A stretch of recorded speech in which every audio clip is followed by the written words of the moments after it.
আপনি আমাকে কেন ফলো করেন? লাইক কমেন্ট শেয়ারের জন্য?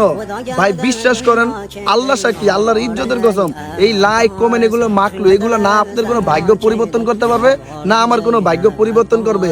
এইটা হলো আপনার লগে আমার পরিচয়ের একটা মাধ্যম। আমরা নিঃস্বার্থে কেন আল্লাহর কালেমা দিতে পারি না? আল্লাহর কথা বললে একটা লাইক খুঁজি, আল্লাহ রসুলের কথা বললে কন্টাক্ট করে বিনিময় খুঁজি। আরে আপনি আমি যদি কোনো অবস্থায় কোনো বিনিময় খুঁজি, আমরা সবচেয়ে বড় জালেম। এই দিনের জন্য আমাদের প্রিয় নবী হযরত মুহাম্মদ সাল্লাল্লাহু আলাইহি সাল্লাম দাওয়াত দিতে যায় তলপেটে 2টা পাথর বাঁধছে, আমার নবীর সাহাবীরা তলপেটে একটা পাথর বাঁধছে। আর সেই নবীর উম্মতে আমরা কিভাবে বিনিময় খুঁজি? ভাই আমরা এই দুনিয়া ক্ষণস্থায়ী, আখিরাত চিরস্থায়ী।